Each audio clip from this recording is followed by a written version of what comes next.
Hello and welcome to the Busy Bays podcast, where we provide valuable insight and advice on the marketing and other business type questions that auto repair shops encounter as they work towards achieving their goals.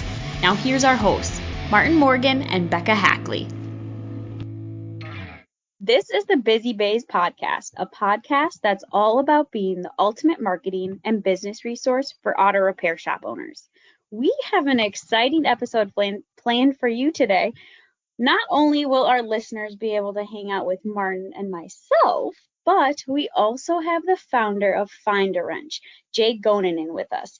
Jay, welcome, and thank you so much for being here. Oh my gosh, thank you for having me and getting through my last name. You did a really good job with it. Yes, that's the goal. It's a tough one. It throws everybody for a loop, and it's a lot of vowels and ends. So I commend you on that. I did tell Becca that I was glad that she was going to introduce you with the last name. So I appreciate that as well, Becca. Well, I realized I didn't practice it before I started, and then I saw your name. I was like, oh, well, we're just going to wing it. But yes, I'm glad I didn't butcher it. No, you're good. You're good. And also important to point out that Jay is in Wisconsin, which is where, although we're very thankful that Becca decided to move to North Carolina, where Becca is originally from as well. So you two have that connection also. Yes, she's the one. She got away from Wisconsin somehow. It doesn't happen very often for us up here. It doesn't feel like until retirement age, everybody tends to stay here. I don't know, Jay. I think you need to move down south. I'm telling you. I agree. Sunshine. I 100% agree. I think it's something with I don't know what it is with Midwest families, but trying to get, like, we got really close to moving to Phoenix probably about 3 or 4 years ago, like really close. Wow. We were going to list our house and like we were moving, and my family threw a fit. Like, they were not happy. My sister was irate. So we stayed. True Wisconsinites for you. Yes. It's a weird thing, but for whatever reason, I don't know if my family doesn't understand that there's like planes and stuff that you can go back and forth. We're still working on that. It's hard to beat that family closeness, though. You know, at the same time, it's a compliment to those relationships, really. Yeah, it is, and we're close, so I get it. It's a unique challenge. So, Jay, we could probably throw 100 questions at you today, but before we start to throw any at you, I'll ask you to describe for us or tell us more about what you all do at Find a Wrench.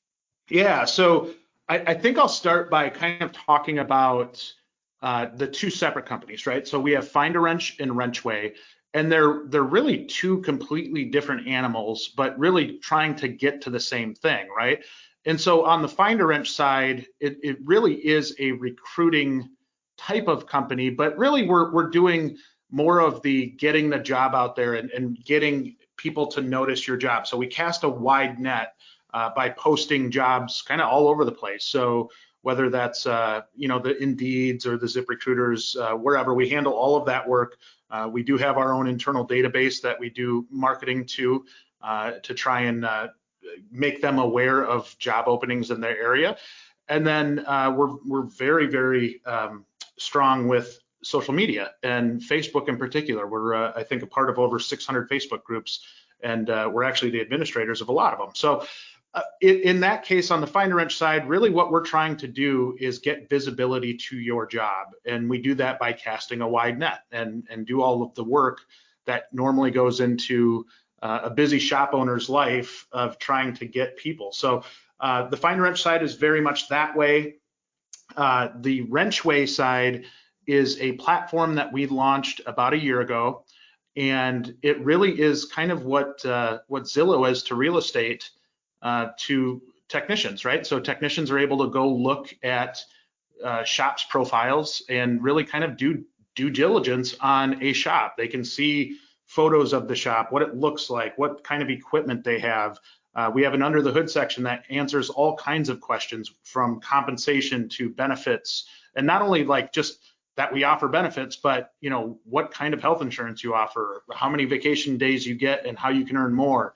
all the way through work environment. We actually have a question on there about asking folks about what their policy is on side work. Again, kind of an elephant in the room type question that we, if I'm a technician, I want to know that up front. So if I want to know what I can get fired for, essentially. Yeah. And so rather than skate around it and have it be an elephant in the room, we want the shops that are on top shops to be able to kind of clarify that. And then we do go into career development, really giving a tech an understanding of what training opportunities are out there, what management opportunities are out there if they so choose to work that way, and really walk a candidate through the hiring process from the time that they put in their application to the time they know if they've got the job or not. And then we actually just added video on those pages as well. And the video is really cool because it's really kind of showing off your culture, and it's showing off the other techs in the shop. It's showing off the management, and really ultimately what you're trying to do as a technician and a shop is find the right fit for the right person at the right time. And I think that is key to the industry as we move forward. We have a problem with getting people into the industry, but we also have a problem with keeping them here. There's a lot of technicians that elect to leave the industry. We want to make sure we get them in the right spot so that they're comfortable and happy, and want to stay at their place of employment for a long time. And then lastly, we just recently launched, probably about a month ago, something called Wrenchway School Connect. And what we're trying to do there is get more people into the industry, right? And ultimately, we're doing that by allowing schools to ask for stuff. So a school can go onto the Wrenchway platform and say that they want somebody to talk to their class, or they need a training aid, or they need an apprenticeship, or they need somebody that's got apprenticeship opportunities. And then industry can answer the call on that. And that's a free tool for both shops and schools, and something that we've seen a lot of success with already. A lot of schools are very, very excited about it. And it ultimately is to kind of generate more conversations. And we want to create a healthier foundation to this industry, where there are enough techs to fill all of the jobs. We're still a long way away from that. So we need to work together and as an industry, and this is our tool to give out so that people can use it and engage with schools in their area. Does that all make sense? It does. There's a lot there. There's a lot to potentially unpack. And what I really like is you've got, by knowing better both sides, both the employer side, the shop side, as well as the employee or tech side, and the focus on culture, you're really looking to make matches on both sides for relationships that are going to be longer lasting. And I know you and I talked about culture a little bit a couple weeks ago and how important that is, Jay, and I just like what you guys for sure are doing in that way to try to match people for the best fit, for the place that's going to work best for them, and on the other side to help bring employees to the shops in a way that's going to help them fit well. And would you say that approach is underestimated these days? Yeah, I 100% think so. And that the fit, and those that are familiar with shops and know shops know that when you bring somebody in that's not a fit into a shop and doesn't fit the culture, I think culture sometimes can be used as kind of a buzzword, but when you get somebody that's not a fit into your shop, it interrupts the flow of everything. And it could just be varying personalities. It could be varying values. Obviously, with like heated political races in the last year, if you get those people in the same room, you have to make sure that it's a fit and that you're not upsetting the apple cart. And if you're intentional about building a strong culture and maintaining the culture that you already have, if you really like it, that next person that you add to the team is vital. And it is really, really important that you get the right person, not just another warm body. And you mentioned, Jay, as far as being in a shop, and you've got the great advantage because you really grew up working in your family's shop. So how did that experience shape what you have built at Find a Wrench? Well, I think it had everything to do with us knowing the industry and even seeing the opportunity out there to start a business in this. It really shaped me from a really young age. I started working at my dad's shop when I was 9 years old, and it was more out of necessity because my parents didn't have any money. So it was trying to, figure out ways that you could help. So during the summers, I'm, answering the phones as a 9-year-old, and as a 9-year-old with a really, really squeaky voice. I'm sure that was entertaining to hear that. But it did shape so much of my outlook and what I see with the industry. I think as I left my dad's shop and went to other opportunities in the industry, that's where I started to open my eyes to, hey, this isn't just a problem with my dad's shop. This is a problem everywhere. And that was the unique piece of, I grew up in a small town in my dad's shop. And then once I was able to get out and explore other shops, it really, it broadened my horizon, and it really showed that there was a huge issue out there. So that definitely had a huge impact on my life in general, but then also the business that we've created.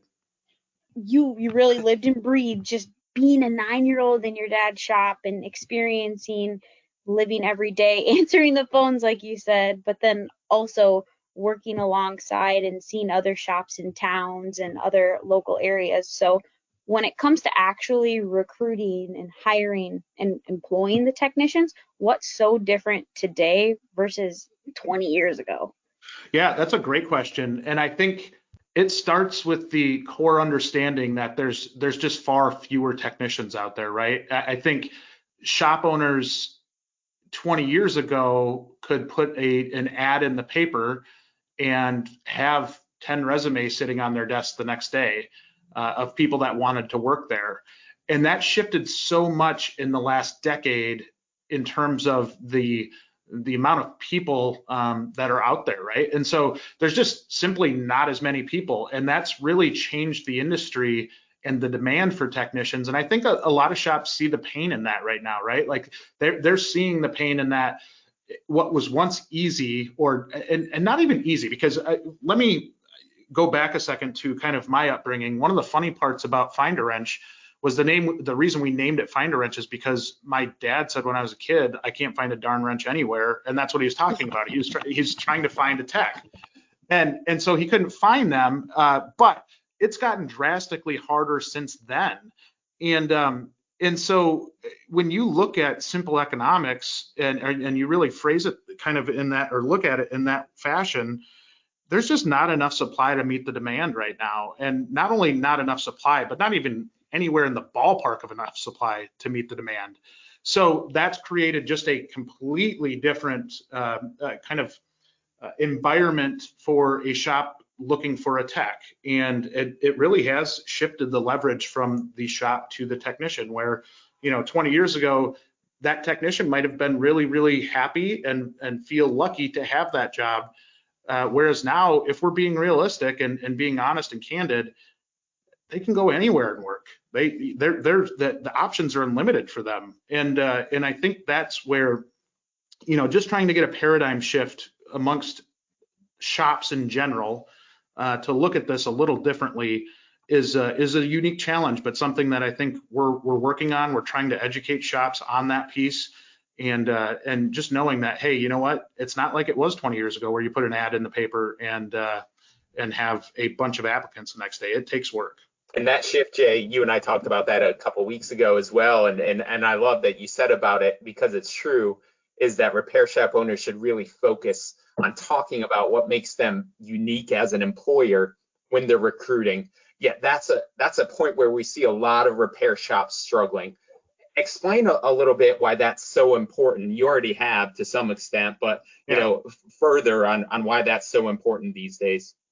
Yeah, I think when you look at it right now, one thing that I've been talking a lot with shop owners about is that it's probably harder to find a technician right now than it is a customer, right? It feels like everywhere the shops have plenty of work. What they're struggling with is the people to do the work, right? And so when you're looking at it from that lens, it is vitally important that you're always looking and that you always have a plan and you're executing on that plan. And I think when we talk about the plan, it starts with the fundamental understanding of what is different about you and what makes you unique. I gave a presentation in Minneapolis a few years ago, and one of the things I talked about, and I wish I would use this exercise more often, to be honest, and I might start using it again, but I was in a room with a group of shops, and I said, okay, raise your hands if you supply uniforms. And so everybody raised their hand. Said, raise your hand if you have health insurance. Everybody raised their hand. Raise your hand if you, and we just kept going through all of these and even got more specific. And the one thing that I said then is, okay, look around you. How unique are you really? Like, how unique are these things that you're promoting to a technician? And it really landed home. You could see the light bulb go on in a lot of their heads, like, oh my goodness, we're not as unique as we thought we were. Yeah. But the thing is, they are unique, and each place has a different culture and different leadership. And it just takes that true understanding, and you guys know this from the marketing side, of knowing what's unique about you, right? And that takes a little bit of maybe self-discovery, and sometimes I think shop owners are a little uncomfortable with wording like that, but I do think it's really, really important to sit down, understand what makes you unique, what makes you a good place to work at, and it can't just be that you provide uniforms. You have to, like, that's the expectation. You need to add something over and above that. And if that's, the other thing, I guess, to add on to that piece is, too often I see, in a job ad that, we have a great family atmosphere or we have great management. And I always chuckle at the management one because it's typically the manager writing it. Like, how do they know that it's great management other than that they assume it is because they're doing it? So, those are things that, if you can be specific and really understand what makes you different, and really ask yourself the question of, okay, that shop that's 5 miles down the road, am I really that different from them? And if the answer is yes, and you know why, that's great. Like, use that to your benefit, use that to your advantage. If you don't have a clear understanding and don't know, it's time to hit the drawing board and really try to figure out what your value proposition is for a technician, because you are directly competing against those people for great talent. And you need to understand that, and you need to know that. And that's kind of, to me, the foundation of what makes a shop unique. And then another kind of good benefit out of doing that exercise is that when you sit down and do that, and maybe there's some things that aren't so flattering, and if you're a good manager and you're able to look yourself in the mirror and say, okay, we're maybe not as strong in this area as we should be, then look at ways to improve it, because you want to, by doing that, the chances that you retain the people in your shop only improves, right? If you make their lives better as a result, the chances that they're going to stay increase dramatically. So I think it's just a good exercise to sit down and do anyways.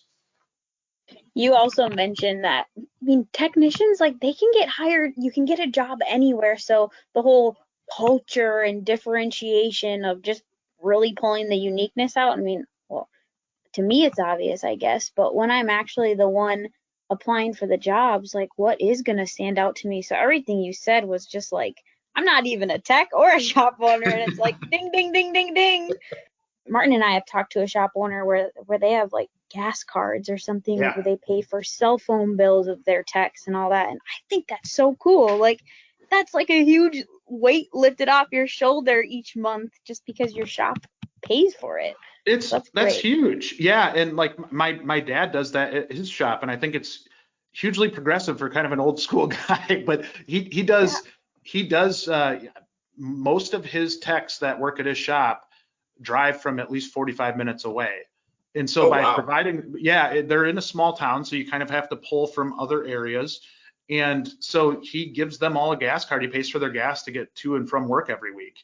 And that's been a huge benefit for his staff, right? Because they're, it takes one other worry away from them of, I would take that job, but if you kind of calculate in the $200 to $300 I'm spending a month on gas, then, or whatever it is, that probably makes it less attractive. So if you're able to kind of take that piece off the table, another benefit. It's another thing that is a really, it's really valuable to a tech. And honestly, all the benefits and the uniqueness of it brings us just to the key point that relates to the interview and the interview process as well. You mentioned earlier about how big culture is, which Martin and I couldn't agree more, but how should an interview with a candidate for a tech position look different today than it did, just like I said earlier, 20 years ago? A lot has changed. It has. And I think the very first thing that I would say, and where shops lose the most technicians and interested technicians, is their lack of response time, right? So it's not like it was before where you could wait a week and call somebody back. Now if you don't call them back within 24 hours, the likelihood that they're gone. They're gone. The likelihood they're even going to take your call at that point it's slim to none. And so to me, that is the number one issue that I see, is lack of response. Now, as far as the actual interview process goes in general and how it differs from 20 years ago, when you're sitting in that chair across from a technician, you're probably trying to sell to them as much as they're trying to sell to you, right? And you are probably in a position where you need them more than they need you. And I think that is just such an important piece to take away from our interview here today, is that when you start to understand that and start to know that you've got to add value for that technician in order for them to pull the trigger and go to you, that can change the way your business operates. That can change the quality of people that you get. And really, if you're proactive and you run like your pants are on fire when a technician applies, it will help you drastically. And it's because not everybody's doing that. We work with shops obviously every day, and that is one of the most frustrating things to our recruiters, to anybody on our staff, is that lack of response time. And we get it. Like it's busy, right? Most shops are just swamped and buried, and they're hiring us for a reason, right? They need techs and they don't have time to go find them. But if you're not good at that response piece and really kind of being active with these technicians, you're missing out on a huge thing. And I think it really goes back to, we work with a lot of coaching organizations, and a lot of management books talk about this. The E-Myth Revisited is a great one that talks about it. But when you start to work on your business rather than in your business, this is a working on your business type of thing. When you become your people manager and really, it's funny, I was in conversation with somebody talking about human resources departments, and you don't really think of the word HR or human resources as like a literal thing, but that can be the most vital piece of any business. Even if you don't have an HR department, who are the quality of people that you're bringing in? And once you get them in there, be top notch, be world class, show them the red carpet, like do whatever you can to impress them, even if they're not a technician that you're going to hire, right? Because that can set the tone for maybe them talking to their friends, or, and really, when you make your shop so desirable that you do have techs clamoring to get in your doors, that changes the interview process. That changes because then you're in desire again. And that's such an important understanding, and core to the interview process in general, is just that piece. Now, as far as the interview itself, I think being prepared is such a big piece, right? And when I say that, I think a lot of us were really used to just having a conversation with somebody when they come in, right? You're trying to get to know them. You're trying to get to know their technical skills. And so the more prepared you can be on what questions to ask, and really, how mentally involved and focused on that person you are, the better interview, the better you're going to give an interview. And I think everybody's got different styles, so I won't talk to a specific style, but there are differences in personalities, and I think, again, going back to self-reflection and looking at how you interview can have a big impact on the interview process in general.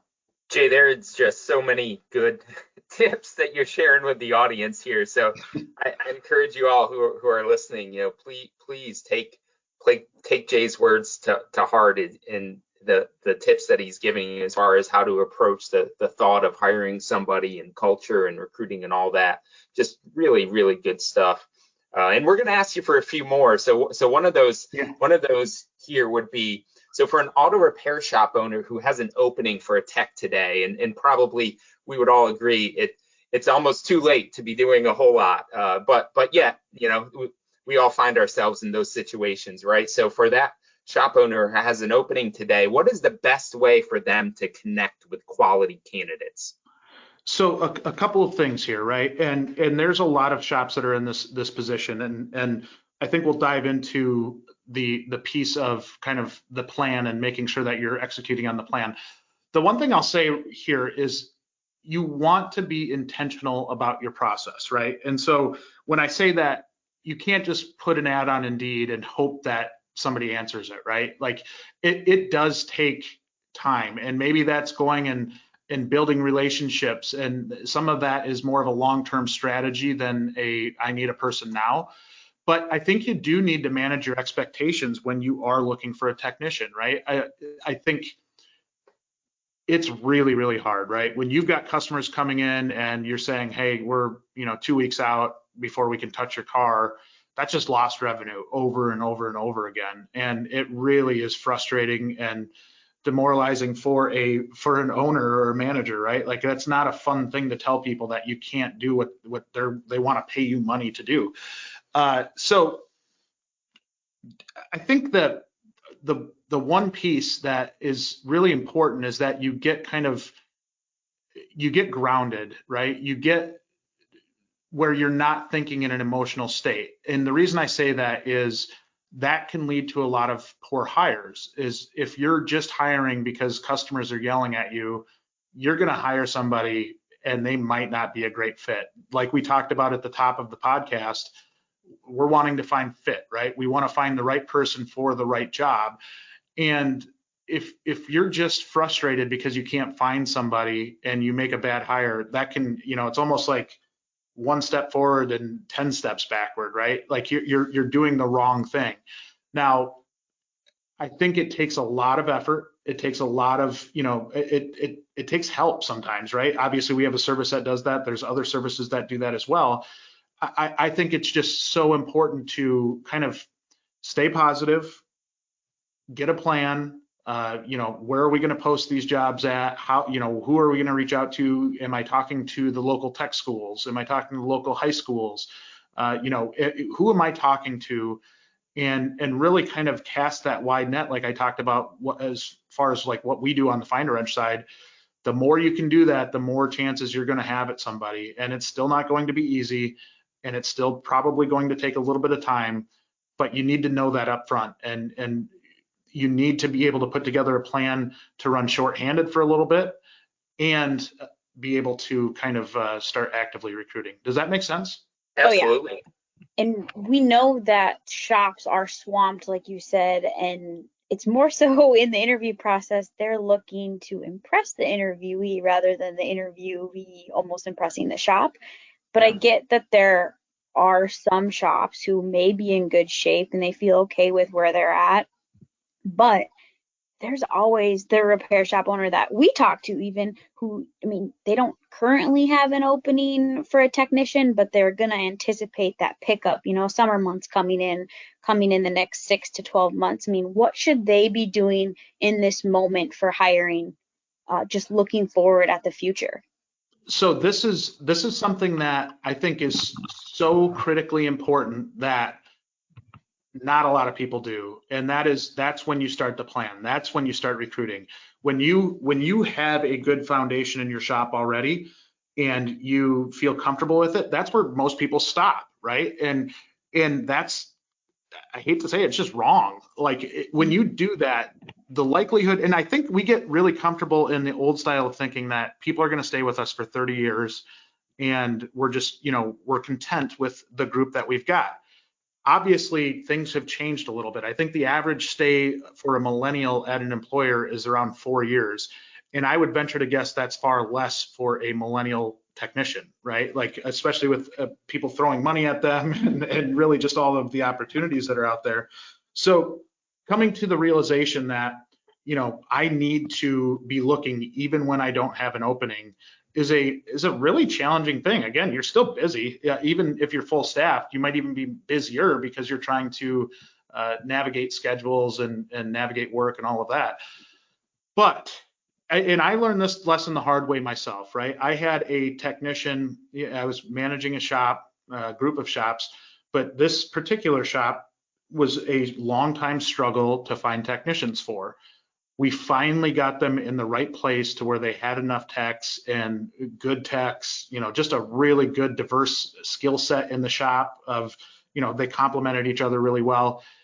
And then, just when I sat back and I'm like, hey, you know what? We did a pretty good job getting the shop together and it seems like we're making progress. Yeah, kick my feet up now.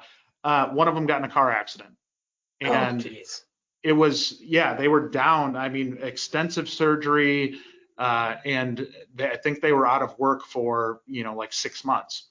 So that was a tough lesson. He did recover, by the way, but that was a tough lesson on when you get comfortable, that's when the kind of the bad stuff happens. And then again, we were in a smaller area. Actually, that was kind of a small area outside of an urban area. So you kind of had a mixture of big population, not too far away. But for whatever reason, that area was just really, really tough to find talent in. And had we just continued to look, I think we would have done a lot better for ourselves in the next hire. And that's just it kind of stinks to look at a shop that way and almost have a negative feeling of like, this isn't going to last this way for very long, right? Like something's bound to happen. But I think it's also reality. And I think that's something where when you get comfortable, that's when things start to go awry on you. And rather than putting yourself in a position like we talked about with the last question, where you're desperately looking for a tech and you've got customers screaming at you, you're actually in a really good position if your staff is steady. But keep looking, keep going, because that's, if you're able to find that rock star tech, you never know. Maybe you find a spot for them in your shop, or you maybe sub them in for somebody else, or there's a variety of different things. But that's a heck of a lot easier of a problem to solve than the problem when you are desperate for a tech and you need anybody to come in and work. And Jay, when you say keep looking, like even if your foundation is completely set, do you recommend people posting stuff like on social media, or is there like a big go-to that you tell shops to do besides obviously using Finder Wrench, because that's helpful beyond everything?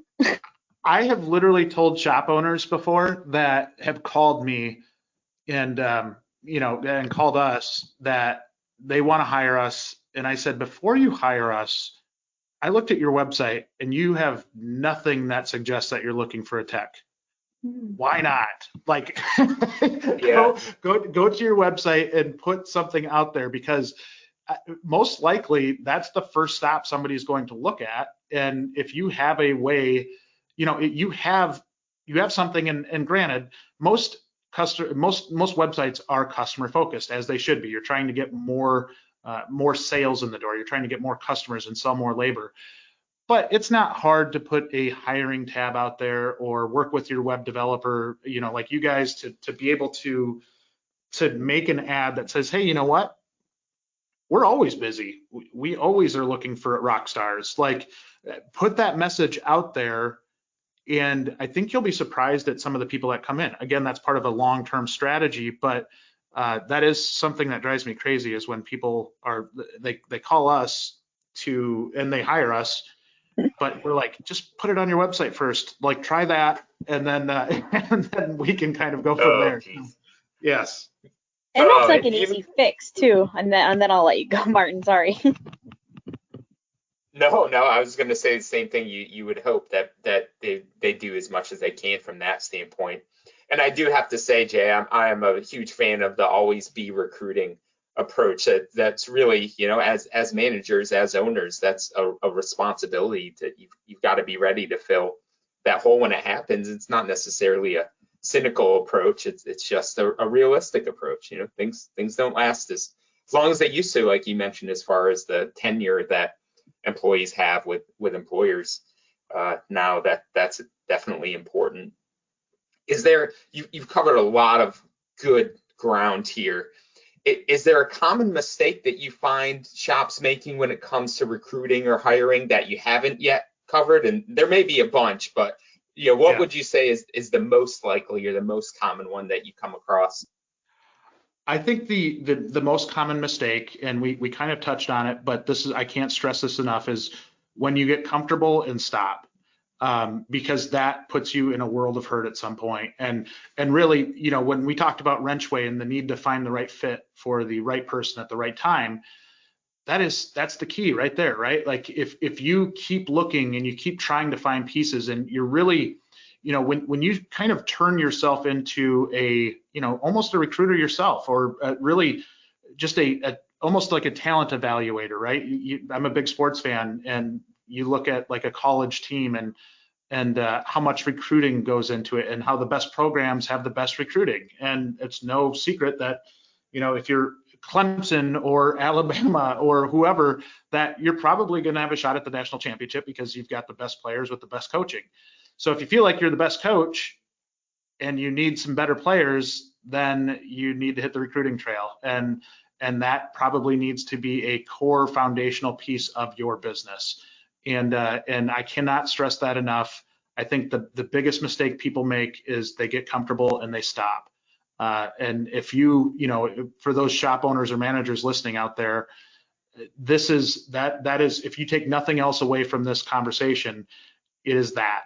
Like, keep going, keep recruiting, keep getting your message out there. And I know some people are shy about putting help wanteds out there all the time, because then it looks like they're constantly can't keep people there and all of that.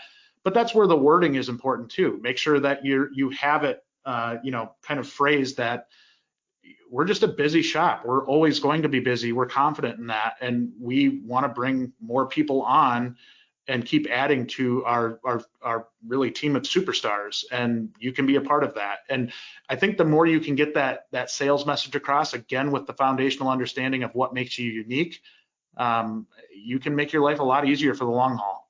I love that idea of the evergreen ad. When worded very well, can be definitely effective. Yeah, and I would encourage shops to get their if you are working with a marketing company, make sure that you're getting them involved with maybe the message, or how the message is written, because that, somebody that has experience in writing copy and being able to actually just put some thought into the writing piece is really important. Our team here does that, from the get-go with all of our clients, is just to talk with them about their ad. Some have some very, very well written ads, some don't. And we just think that that's a really, really important piece. Well, Jay, I want to go back and listen to this entire thing, because there are so many things that I feel like we could make podcast after podcast after podcast. So Martin, maybe we have Jay come back sometime, because there's so much that he covered here. So thank you so much for just answering our questions, dealing with all of the talking. I know it can be a lot, but oh my gosh, Find a Wrench is knowledgeable, and I really, really appreciate your time. Oh my goodness, thank you for having me on. I really, really enjoyed talking with both of you. I'm a big fan of what you guys do, and I just appreciate your time and what you're doing for the industry as well. So thank you very much. Yeah, just a whole lot of great information here, Jay, and we thank you for that.